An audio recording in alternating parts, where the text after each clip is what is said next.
പത്തരമാറ്റിൻ്റെ ഇന്നത്തെ പുത്തൻ വിശേഷത്തിലേക്ക് എല്ലാവർക്കും സ്വാഗതം. ആദ്യം തന്നെ കാണിക്കുന്നത് പോലീസ് സ്റ്റേഷനാണ്. അവിടെ അനി പോലീസുകാരോട് പറയുന്നുണ്ട്, ഞാൻ കുടിച്ച മദ്യം സമയം പോകുന്തോറും തലയിൽ ചെറിയ പെരുപ്പുണ്ടാക്കുന്നുണ്ട് സാറേ. അത് കേട്ടുകൊണ്ടാണ് അങ്ങോട്ടേക്ക് ആദർശ് നയനയും വരുന്നുണ്ട്. എന്നിട്ട് ആദർശ് പറയുന്നുണ്ട്, എടാ അതിനേക്കാളും പെരുപ്പുണ്ടാക്കുന്നുണ്ട് നീ ഞങ്ങളുടെ തലക്ക്. അപ്പോൾ ചിരിച്ചുകൊണ്ട് ചേറിൽ നിന്ന് എണീറ്റുകൊണ്ട് അനി ചോദിക്കുന്നുണ്ട്, ഓ ഏട്ടനും ഏട്ടത്തിയും വന്നായിരുന്നോ? അത് കേട്ട് ദേഷ്യം പിടിച്ച് ആദർശ് അനിയുടെ ഷർട്ടിൽ പിടിക്കുന്നുണ്ട്. അപ്പോൾ നയന തടയുന്നുണ്ട്. എന്നിട്ട് ചോദിക്കുന്നുണ്ട്, നീ എന്തിനുള്ള പുറപ്പാടാ? ഈ കോലത്തിൽ നിന്നെ എങ്ങനെയാ വീട്ടിൽ കൊണ്ടുപോകുന്നത് എന്ന് ചോദിക്കുമ്പോൾ അനി പറയുന്നുണ്ട്, എന്നെ വീട്ടിലേക്ക് കൂട്ടിക്കൊണ്ടു പോകേണ്ട, ഞാൻ ഇന്നൊരു ദിവസം ഇവിടെ കഴിഞ്ഞുകൊള്ളാം. അന്നേരം നയന ചോദിക്കുന്നുണ്ട്, നീ ആരെ കാണാനേ ഇവിടെ കഴിയുന്നത്? അപ്പോൾ അനി പറയുന്നുണ്ട്, മദ്യപിച്ച് വണ്ടി ഓടിച്ചു എന്നൊരു തെറ്റ് ഞാൻ ചെയ്തിട്ടുണ്ട്. അന്നേരം ആദർശ് പറയുന്നുണ്ട്, അതിന് ഞങ്ങൾ ഫൈൻ അടച്ചു കൊള്ളാം, നീ ഇപ്പോൾ തന്നെ ഞങ്ങളുടെ കൂടെ വരണം, വന്നേ പറ്റൂ എന്ന് പറയുന്നുണ്ട്. അപ്പോൾ ASI വന്ന് ചോദിക്കുന്നുണ്ട്, സാറിൻ്റെ അനിയനായത് അല്ലേ എന്ന്.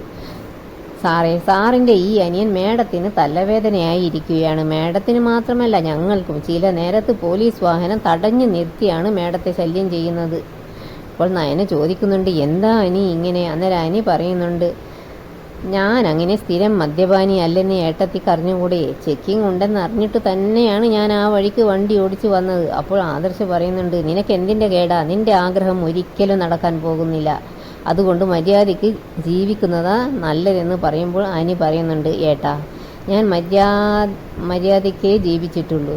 ഇനി ഇപ്പോൾ നമ്മുടെ വീട്ടിൽ ഞാൻ അപമാനമാണെങ്കിൽ എന്നെ അവിടുന്ന് പുറത്താക്കിക്കോ, കമ്പനിയിൽ നിന്നും എന്നെ പുറത്താക്കിക്കോ. ഞാൻ ഈ താടിയും മുടിയും ഒക്കെ വളർത്തി വല്ല കവിതയും എഴുതി ജീവിച്ചോളാം എന്നൊക്കെ ഇങ്ങനെ പറയുകയാണ്. എന്നിട്ട് ആദർശ് ദേഷ്യത്തോടെ അനിയെ പിടിച്ചു വലിച്ച് കൊണ്ടുപോകുന്നുണ്ട്. പോകുമ്പോൾ അനി തിരിഞ്ഞു നോക്കുന്നത് കണ്ട് ആദർശ് ചോദിക്കുന്നുണ്ട്, നീ ആരെയാ നോക്കുന്നത്? അന്നേരം അനി പറയുന്നുണ്ട്, SIയോട് പറഞ്ഞിട്ട് പോകുന്നതല്ലേ നല്ലത്, അതല്ലേ അതിൻ്റെ ഒരു ശരി. അപ്പോൾ നയന പറയുന്നുണ്ട്, അതൊക്കെ ഞങ്ങൾ പറഞ്ഞിട്ടുണ്ട്. അപ്പോൾ അനി പറയുന്നുണ്ട്, എന്നാലും അത് ശരിയല്ലല്ലോ. ഏതായാലും ദേഷ്യം പിടിക്കുന്നുണ്ട് ആദർശിന്. എടാ നിന്റെ കരണ അടിച്ച് പൊട്ടിക്കും ഞാൻ. അപ്പോഴേക്കും അങ്ങോട്ടേക്ക് നന്ദു വരുന്നുണ്ട്. നന്ദുവിനെ കണ്ടതും എനിക്ക് സന്തോഷമാകുന്നുണ്ട്. എന്നിട്ട് പറയുന്നുണ്ട്, ഓ വലിയ SI ആയപ്പോഴേക്കും അവൾക്ക് നമ്മുടെ ഫോൺ എടുക്കാനും നമ്മളോടൊന്ന് സംസാരിക്കാനും ഒക്കെ വലിയ ബുദ്ധിമുട്ടാണ്. നേരിട്ട് വന്നാലോ മുഖവും തരത്തില്ല. അത് കേട്ട് ആദർശ് പറയുന്നുണ്ട്, ഉത്തരവാദപ്പെട്ട ഒരു പൊസിഷനിലാണ് നന്ദു ഇരിക്കുന്നത്. അങ്ങനെ ഒരാളുടെ വില നീ ആയിട്ട് കളയരുത്. അയ്യോ ഞാൻ കളയുന്നില്ലേ, ഇടയ്ക്കൊന്ന് കണ്ടാൽ മാത്രം മതി. അങ്ങനെ ഓരോന്ന് പറയുന്നുണ്ട്. ഏതായാലും അനി നന്ദുവിനെ വിടാനുള്ള ഭാവമൊന്നുമില്ല. ഒടുവിൽ അനിയെയും കൂട്ടി പോകുന്നുണ്ട് ആദർശ്. വഴിയിൽ നിന്ന് മോരൊക്കെ വാങ്ങിച്ചു കൊടുക്കുന്നുണ്ട്. അങ്ങനെ അവർ വീട്ടിലെത്തിയപ്പോൾ അവിടെ കാത്തു നിൽക്കുന്നുണ്ട് ദേവയാനിയും അജയനും. ഏതായാലും അനിയുടെ കോലം കണ്ടിട്ട് ഇതെന്താ ഇവന് പറ്റിയത്, ഇവൻ എന്തെങ്കിലും വയ്യായികയുണ്ടോ എന്നൊക്കെ ചോദിക്കുന്നുണ്ട് ദേവയാനി. അപ്പോൾ ആദർശ് പറയുന്നുണ്ട്, ആ വയ്യായിക കാരണം വഴിയിൽ നിന്ന് മോരും വെള്ളമൊക്കെ വാങ്ങിച്ചു കൊടുത്തിട്ടുണ്ട്. അപ്പോൾ അജയന് കാര്യം മനസ്സിലായി. എന്നിട്ട് അജയൻ ചോദിക്കുന്നുണ്ട്, ഓ അവൻ കുടിച്ചിട്ടുണ്ടല്ലേ? അപ്പോൾ നയന പറയുന്നുണ്ട്, അതെ നന്നായി കുടിച്ചിട്ടാണ് വണ്ടി ഓടിച്ചത്, അതുകൊണ്ട് പോലീസ് സ്റ്റേഷനിലായിരുന്നു അവൻ. അവിടുന്ന് ഞങ്ങൾ ഇവനെ കൂട്ടിക്കൊണ്ടുവരുന്നത്. അത് കേട്ടതും ദേവയാനി സങ്കടത്തിൽ അനിയെ പിടിച്ച് വഴക്ക് പറയുന്നുണ്ട്. അജയൻ എന്നിട്ട് ദേവയാനിയെ പിടിച്ച് മാറ്റിക്കൊണ്ട് ആദർശിനോട് പറയുന്നുണ്ട്, ഇനി രാവിലെ സംസാരിക്കാം, നീ അവനെ റൂമിൽ കൊണ്ടുപോയി കിടത്ത്.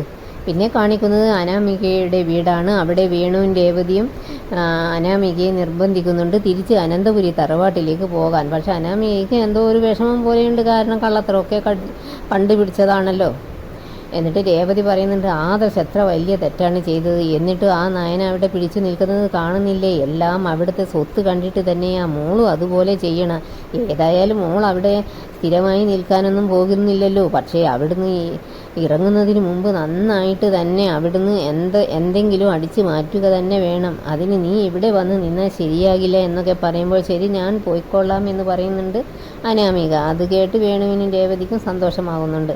അങ്ങനെ അനാമിക അനന്തപുരിയിലെത്തി ദേവയാനിയെ കാണുന്നുണ്ട്. എന്നിട്ട് പറയുന്നുണ്ട്, എനിക്ക് ഇങ്ങോട്ട് വരാനൊക്കെ ഭയങ്കര ബുദ്ധിമുട്ടായിരുന്നു, പിന്നെ അമ്മ എന്നെ നിർബന്ധിച്ച് വിട്ടതാണെന്നൊക്കെ പറയുന്നുണ്ട്. അന്നേരം ദേവയാനി പറയുന്നുണ്ട്, മോൾ എന്തിനാ വിഷമിക്കുന്നത്? മോൾ ടെൻഷൻ അടിക്കുകയൊന്നും വേണ്ട. മോളുടെ ഇപ്പോഴുള്ള ജീവിതത്തിനേക്കാൾ ബുദ്ധിമുട്ടായിരുന്നു നയനിയും ആദർശും തമ്മിലുള്ള ജീവിതം. ഇപ്പോൾ അവർ നന്നായി ജീവിക്കുന്നില്ലേ? മോളുടെ ജീവിതവും അതുപോലെ ശരിയായിക്കൊള്ളു എന്നൊക്കെ പറഞ്ഞ് ഇങ്ങനെ ആശ്വസിപ്പിക്കുന്നുണ്ട്. പിന്നെ ദേവയാനി അനാമികയോട് പറയുന്നുണ്ട്, മോളോട് ഒരു കാര്യം ചോദിക്കണമെന്ന് ഞാൻ കുറേ ദിവസമായി വിചാരിക്കുന്നു. അന്ന് കണ്ണായ സ്ഥലത്ത് ഒരു 12 സെൻറ്റ് സ്ഥലം കാണിച്ചിരുന്നില്ലേ മോളുടെ അച്ഛൻ? ആ സ്ഥലത്ത് നിങ്ങൾക്ക് വീട് കെട്ടിത്തരാമെന്നൊക്കെ പറഞ്ഞിരുന്നില്ലേ? അതൊക്കെ എന്തായി എന്ന് ചോദിക്കുമ്പോൾ, അവിടെ കൺസ്ട്രക്ഷൻ വർക്കൊന്നും നടക്കുന്നില്ല വല്യമ്മേ. ഞാനും അനിയും തമ്മിൽ നല്ല സ്വരച്ചേർച്ചയിലല്ലല്ലോ പോകുന്നത്. അതുകൊണ്ട് പതുക്കെ മതി എന്നാണ് അച്ഛൻ പറഞ്ഞത് എന്നൊക്കെ ഇങ്ങനെ ഉരുണ്ട് കളിച്ച് പറയുന്നുണ്ട്. അപ്പോൾ ദേവേനി ചോദിക്കുന്നുണ്ട്, അങ്ങനെയാണെങ്കിൽ പിന്നെ എന്തിനാ സ്വർണമൊക്കെ ഇപ്പോൾ വിറ്റത് എന്നൊക്കെ ചോദിക്കുന്നുണ്ട്. അപ്പോൾ അനാമിക പറയുന്നുണ്ട്, സ്ഥലം എൻ്റെ പേരിൽ തന്നെയാണല്ലോ. പിന്നെ ദേവയാനി പറയുന്നുണ്ട്, ആ സ്ഥലം എനിക്ക് നന്നായി ഇഷ്ടപ്പെട്ടിരുന്നു, അവിടേക്ക് നമുക്ക് ഒന്നുകൂടി പോകണം മോളെ എന്ന് പറയുന്നുണ്ട്. ഏതായാലും നീ ഈ കാര്യം നിൻ്റെ അച്ഛനോടൊന്ന് സംസാരിക്കുക.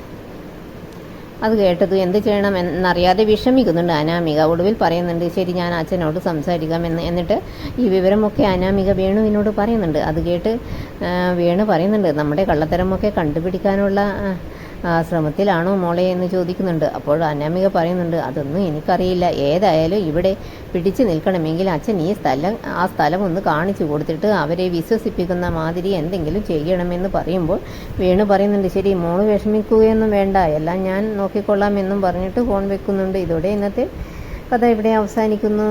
വീഡിയോ ഇഷ്ടപ്പെട്ടാൽ please subscribe, like, comment. Thanks for watching.